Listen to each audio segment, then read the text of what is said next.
What's going on, guys? Welcome to the Bear Down Breakdown. We're super excited to host you guys for our very first episode.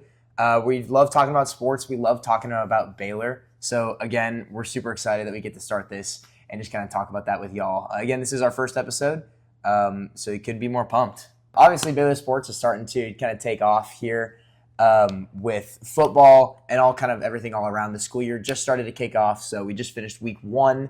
We got Labor Day coming up on Monday. But our very first football game against Auburn just happened a couple days ago, and we're here to talk about it, so we're going to unpack that. Obviously, it wasn't the outcome that we intended, anything that kind of went down that way, but we're still super excited to talk about it. There are a lot of positives: chrome domes, blackout jerseys, great stadium environment. It was a competitive game. Man, couldn't be more excited to see the Bears run out of the tunnel with those on. I mean, yeah, the hype behind that was just insane. Like the video that they played beforehand, Yep. all that. Like even like the hype several weeks before. I remember I was just at work, and when that video came out, the whole world, to me at least, I felt like it just shut down for a second. Bringing back Bryce Petty was the move. Like it was just a beautiful way to see him back, see the Chrome Dome release. It was insane. And these are nice helmets. Yeah, too. Like. They look I feel like in the video, the video just doesn't do them justice. No, like to be honest, in person. Oh my gosh, they were so clean. They were so fire. Clean. It was so good. Yeah, in person it was so good. Oh man. Yeah, just a really great way to kick off the season. Do you think we're getting those in future games? I doubt on the road. Probably not on the road, but I would guess. Maybe at one other home game. Because I'd imagine we do 2 blackout games. Or we wear the blacks for 2 games. We did a blackout game pretty early in the season. So we did blackout against Air Force last season. And then obviously against TCU. Yeah. So I would hope to see them back. I would. At least one other time. Or I would love to see them every week. Honestly, I would too. Honestly. I can't get enough of them. No. I doubt we'll see them against SMU, although I'd love it. I just doubt. I don't think. Yeah, I doubt it. Because we'll be wearing the white. We'll be in the away unis or the yellows. Sure. But yeah, kind of on to breaking down the game just a little bit more. Mm-hmm. So obviously not the outcome that any Baylor fan in McLean was hoping for. Baylor did fall to Auburn 24-38 in regulation time. Probably the shining piece of the offense that I could see last night is definitely Sawyer. Yeah. Pull up the stats on it. He threw, I believe it was 419 yards, 27 for 48, so a little over 50% and 3 touchdowns. Even though it was a loss, he still was putting up numbers. Yeah. He did end up getting a little dinged up just around the end of the third, beginning of the fourth. Which I think was telling. Yes. That was... I thought they were going to pull him out of the game. Some key moments for Baylor.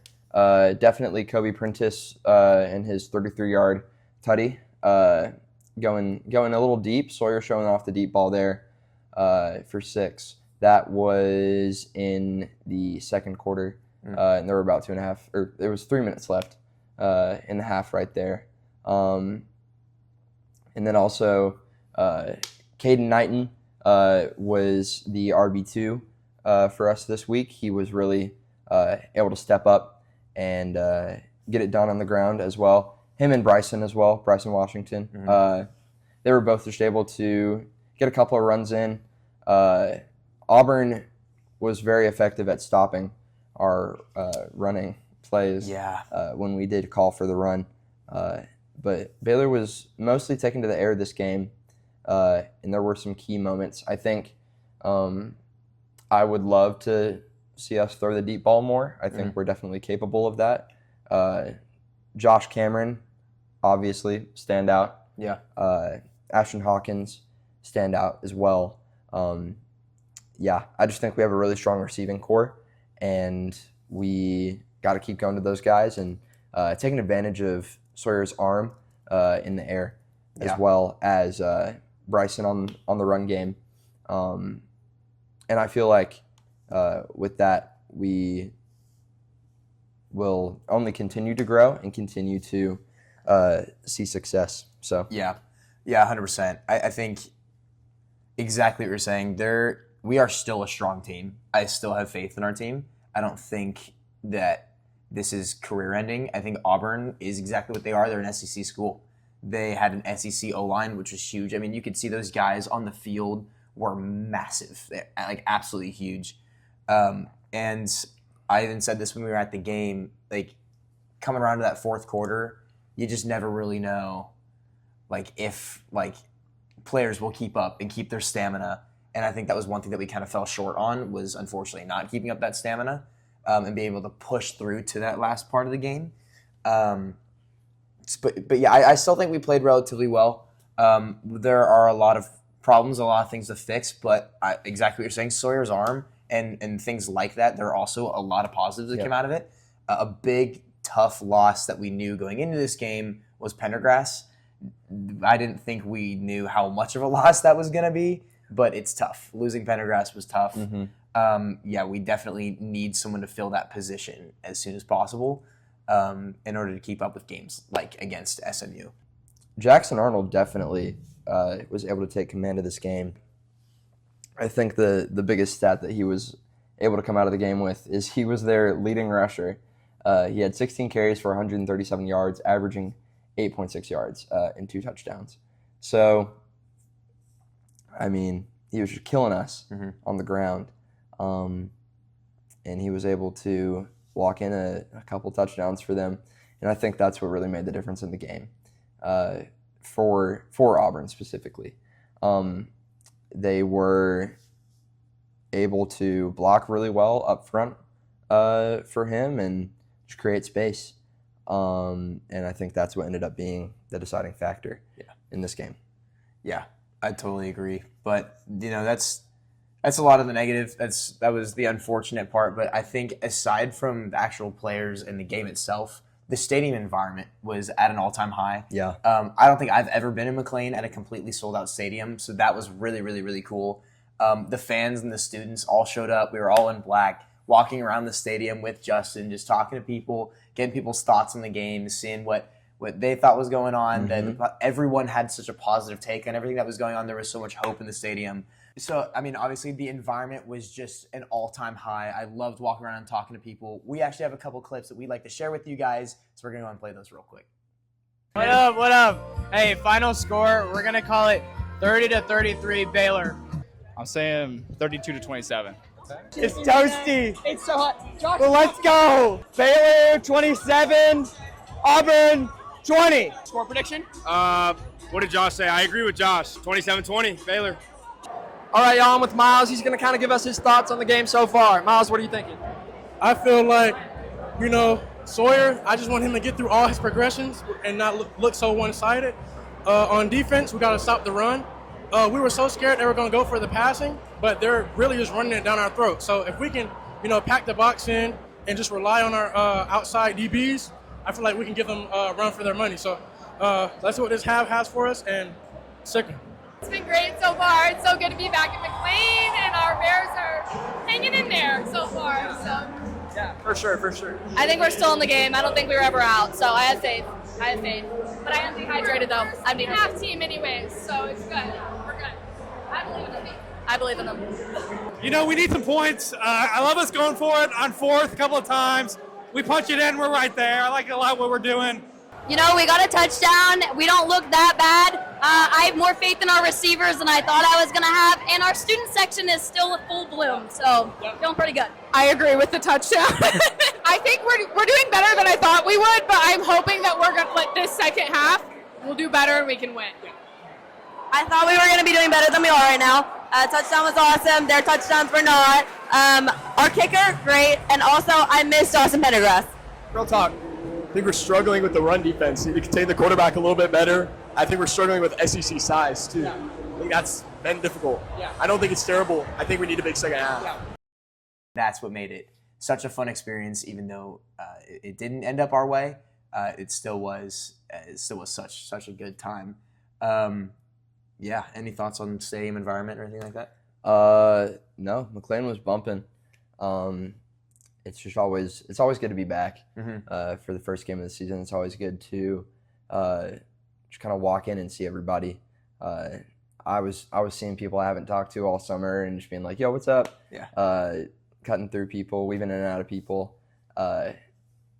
When it's hard to move around in the stands, I feel like you got something good going on. Yeah. So it was fun. Yeah. Loved it. But moving on to our future game against SMU. So obviously that's where we're going to be next week. We have an away game against SMU. I think it's an 11 a.m. game next Saturday against SMU at SMU. It is confirmed. It is 11 a a.m. Number 16, currently number 16 SMU. That's before the new AP pool will come out. Currently, in the world that we live in, SMU has not played yet, so we don't know how that game is going to go. So we don't have a ton of thoughts on currently, but based off what they did in the offseason and at the end of last year, obviously they went to the playoffs, so they were a very solid team, best team in the ACC. So, we got playing the SEC school and then an ACC school is never the easiest thing in the world. But Justin, you have any thoughts on next week? Yeah, I actually do. So I think what I would love to see from the Baylor offense is I would love to see Coach Spavital calling some deep balls for Sawyer to throw. We know he's got an arm. We know that he can get it done from range. So I would love to see the deep ball get thrown just a little bit more to our key guys. I think if we can get the ball to Josh Cameron, if we can get the ball to Ashton Hawkins, Trigg, Kobe Princess, all those guys, then they can really explode and get some good yards for us there. Yeah. I think that Bryson Washington needs to continue to be utilized like how we were utilizing him last season. Explosive runs and just playing some good old jam ball, like get running it down their throat, man. I think that's what we need to see from him.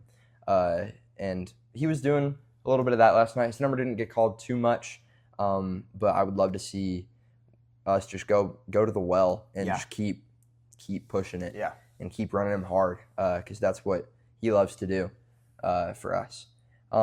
As for our offensive line, I think that we need to execute on pass protection for Sawyer and also just creating space in the run game. I think that last night we didn't do too poor of a job up front for Sawyer, but I would love to see him get a little bit more time and not have to scramble out of the pocket. Our offensive line last night was doing a pretty good job of keeping Sawyer safe and creating a little bit of space, but I would love to see us really push the pass protection just a little bit more, give Sawyer a couple more, so a little bit more time in the pocket to throw the deep ball, get Ashton Hawkins, a little bit more time to get out in front of that SMU secondary. Yeah. And then also as well, just on the run game, I would love to see us open up a little bit more space for Bryson Washington to hit the ground running and just fight for some yardage. On the defensive side of the ball, one thing that I do want to see is some serious defensive pressure from our defensive line. I would love to see us locking down receivers. I would love to see us locking down the run game. I think that is one thing that we really fell short of at the competing against Auburn is we were not able to contain the quarterback run and we were not able to contain their running backs either. So I would love to see us stop that early and stop that up front. Yeah. And with SMU, I think a very key thing is going to be stopping them in the air as well. Just kind of some stuff about SMU. They are kind of a younger team this year. They are going to have roughly 10 new starters on either side of the ball. But their key returners for them, obviously they retained Coach Rhett Lashley, who has led them to back-to-back 11-3 seasons. He's a great coach. Obviously with that college football playoff shot that they had last year, I'd imagine he's hungry for another. So We and are probably going more. I think they're trying to go all the more, way. for sure. Yeah. Just a quick thing to note as well, SMU is second in points per game in the ACC with an average of 36.5, and they have a highly explosive passing offense. So whether they can score or not is not a question in this game. They can score, and they will try and get yardage in the air. And I think that their game plan might be trying to exploit our secondary as we go to Dallas. Their quarterback, Kevin Jennings, is returning for them. He is the quarterback who led them to the college football playoff. So he understands this offense. He understands what the play calling is going to be like for them. I think it's going to be very important for our defensive line to try and get in there early, create some pressure, shut him down if we're able to, and get some sacks as well. Just kind of throw him off of his game for sure. I don't think that's said lightly. I think Kevin Jennings is like a big reason why they went to the playoffs last year. And so being able to get to him and shut him down as fast as humanly possible, that's what we need to do. There's just no other way around that. But yeah, seriously, I think Kevin Jennings is a huge weapon. And if we can't shut him down fast, it's going to be a hard game to win. Although I do think it's possible. Like, it's not like you can't shut him down. It is possible. He has been known to throw interceptions. So if our defense can be on our game to catch a ball, it's possible we can get hopefully a pick six in there, at least a couple interceptions, 1 or 2 would be ideal, and that can really switch the momentum in our favor. It's possible. So last year, Kevin Jennings is big on yards, also big on interceptions is kind of his problem. So he had 3,245 passing yards. Is that right? Passing or just yards? Yards. He had 3,245 yards during the 24 season, 23 touchdowns, but also 11 interceptions. And in comparison, Sawyer Robertson had 3,071 yards with a 62% completion rate, 28 touchdowns, and 8 interceptions with a QBR of 82.9. Now, even on top of this, Sawyer didn't even start at the beginning of our season, so he didn't actually play the full game of every single one of the games. So, I don't know. Take with that what you will. We're winning against SMU because that's all it is. It's just quarterbacks, right? There you go. Yeah, for sure. I think that obviously, like I've been saying, Baylor's key to this game is going to be locking down the pass protection pretty early. The Stangs have a couple of notable veterans in the room. They have Jordan Hudson, who had 422 yards in the 24 season, and Romello Brinson, who had 135 in the 2024 season. But they do have a lot of talent, and so they're going to be the ones kind of commanding that receiver room. As well as Yamir Knight from JMU, who had 53 receptions and 605 yards in 2024. He's a transfer from James Madison, coming into SMU this season. So I think that the Bears need to be aware of the air raid presence that SMU might come to bring in Dallas this coming Saturday. Now on the defensive side, I feel like SMU is going to try and bring some heavy pressure and some pretty elite run protection. SMU is a pretty sack-heavy team. They averaged 3 sacks per game last season. That is a lot. Auburn put up 4 on us last night. So the Bears are going to have to be on their game in the trenches, just making sure that we stop that pressure because I know for sure they're going to be bringing it. I think kind of the one thing that SMU's defense kind of lacks on, however, is their pass game. They have allowed 225 pass yards per average per game in the 2024 season. So, like I was saying, I think that the Bears need to go deep. I think that Coach Spavital, while I know we love to throw screens, and I know we love to kind of keep it with short passes and steady drives down the field, I think there's nothing wrong with showing some confidence in Sawyer and letting him throw the deep ball. Get it down there, get it done. Because we got guys who are ready to go up and grab it and fight for yards after the catch. So. Yeah, and I mean, that game is just 6 days away. And so, you never really know until it happens. You never really know until you know. But we're excited. Are you going to the game? I will not be. Okay. I don't think either of us are going to be at the game. So that's where it's actually going to go over to y'all. If you guys want to get some footage, send it over to us, email us, add us on Instagram, anything like that. Get footage over to us. Share your thoughts. Yeah, film yourselves. Film the game. We'd love to hear from you guys. And so, yeah, full on. Let us know. And if you do, maybe you'll get a chance of being featured on the podcast as well. So, definitely send some stuff over our way. Certainly because we can't be there. So we'd love to hear from you guys. Yeah, we will make sure to put our email in the description. Yeah. And I think it might be on our outro block. Probably. It should is. be. It should be. So we'll see. It might be. Yeah, we'll see. And if it's not, then we'll get something figured out. But yeah. But that's enough about football for now. We've spent the vast majority of this time hanging out with football. Although I love it, I am a huge football nerd. But moving on to some other sports that are just as relevant and kind of going on right now. I'm sure you guys have seen Baylor women's soccer just had a huge upset against Mississippi State, number 17 Mississippi State, beating them 2-0. And it looked like a lot of fun. I know, Justin, you were at that game. What were your thoughts? How was it? man, so much fun. This past year have actually become a pretty big soccer guy. Yeah. I love soccer. I love the atmosphere that a really good soccer game can bring you. And I know kind of in America, we're a little bit more football heavy. But Baylor women's soccer, man, I was having a blast. Some key moments from the soccer game.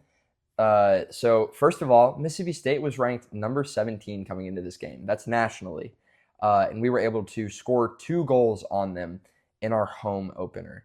So just super cool to see, a team that was regarded as a top 25 team walk into Waco and leave with having scored absolutely nothing is great. And in contrast, Baylor is not ranked in the women's soccer field. So super duper cool to see that. Baylor did have 2 goals this game. They won 2-0. And those 2 goals were won by Olivia Hess. She scored the first goal. She was assisted by Teresa McCullough. And Olivia is a freshman starting for the Bears this season. And she was able to score her first goal in the 3rd minute. It was an early goal. It was a great way to set the tone for the game. Yeah.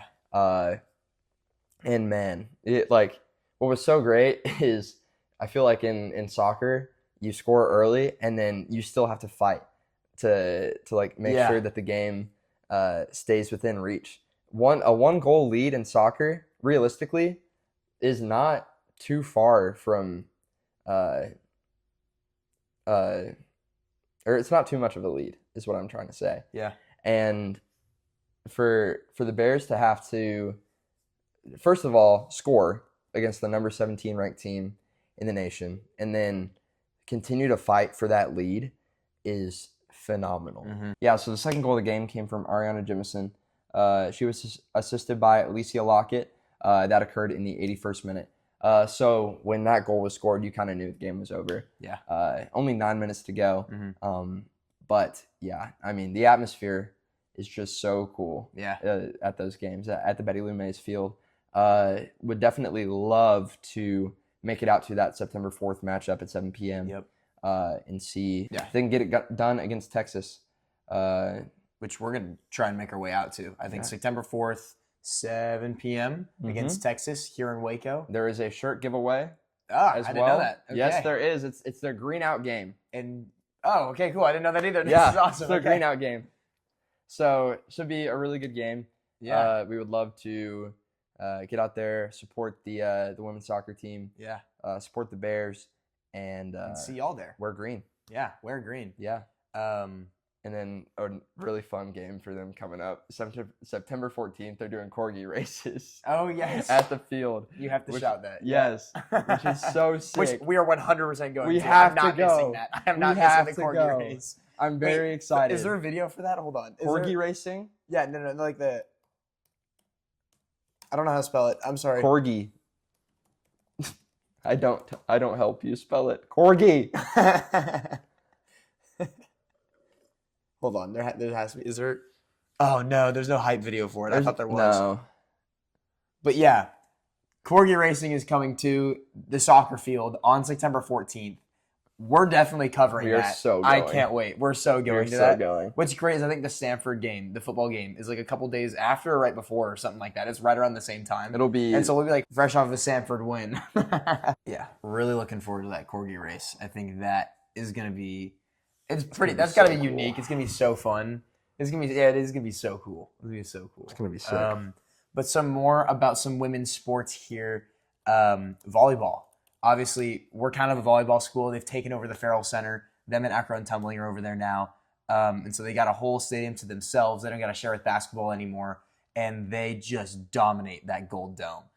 They just recently played South Alabama in their season opener, who is number 20 in the nation, and dominated. They beat them 3-1 and absolutely are just destroying it, killing it like they do every year. We are a very great volleyball school. We've pumped out some great programs with a very great coach. And so we're really looking forward to their next couple games here. They're currently playing SMU. It's the number 10 ranked team. Which is the number 10 ranked team, hoping to see a victory there. And then they'll be followed on the 31st at 2 p.m. They're going to be playing LSU. Let's talk about rugby. Let's talk about rugby. Let's unpack rugby. Yeah, so the rugby team is another team that we are looking forward to getting out and seeing. They actually play A&M this at September 5th at 8 p.m. Cool. So right in front of the science building. Right. So, yes. It's an away game, so they're going to be at A&M. But in front of the science building. They will be home September 13th against the University of Texas. So maybe the Bears have a bit of an early kickoff for football that day, and we are able to get out there. But yeah, rugby is another group that we are really looking forward to. Excited to see them. Excited to see some games from them. Yeah, that's a team that we're looking forward to covering. Yeah, it's gonna be great. I'm excited to go out to that game on September 13th against UT, where we can just dominate and destroy them. Yeah. It is. I mean, we do kick off against against Samford at 11. So on that day, in theory, we could go. It's possible. We could catch a bit of the game. Double whammy. That'd be awesome. You had a doubleheader podcast. That'd be great. Yeah, we'll just kind of have to see. But y'all keep up with the rugby team. Yeah, they're an exciting team to watch. Go out to their games right out in front of the BSB, so it's right on campus. They're a lot of fun. I have a couple friends who are on the rugby team who just seem to love it. So yeah, definitely go and check them out. They look like a great time. Rugby is a great sport.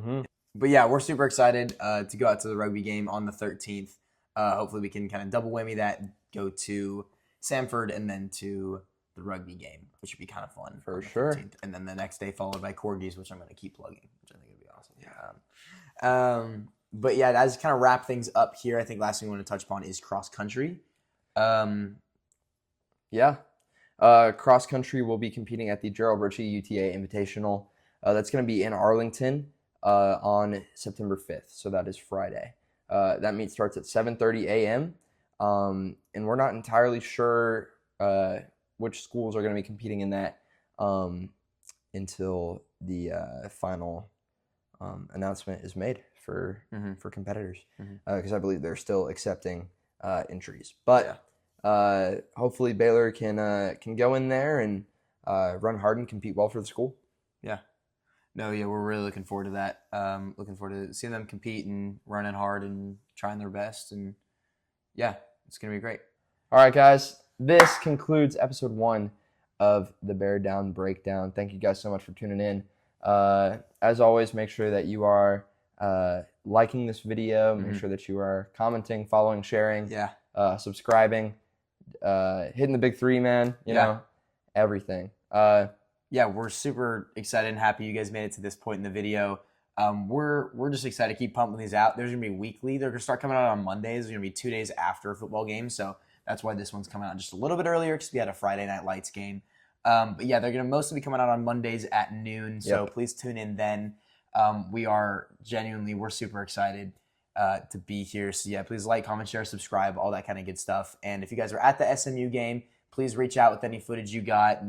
Reactions from y'all. We want to see what's going on with the students at SMU or any game for that matter. So regardless of football, whatever sport it is, please reach out to us. Also leave a comment down below on any recommendations you guys have for us and kind of what we can do to make your experience better. Some things that you want us to touch upon, some sports you guys are interested in, even if it's club related, intramurals, whatever it is. This podcast is for y'all. This is a student-led podcast for the students. So yeah, we definitely want to hear from you guys, hear what your perspective is on things. Please leave a comment down below. We'll flash the email up here. You guys email us, give us some thoughts. This is going to conclude the episode and wrap up this week. So that's right. As always, guys, be loud, be proud, and bear down.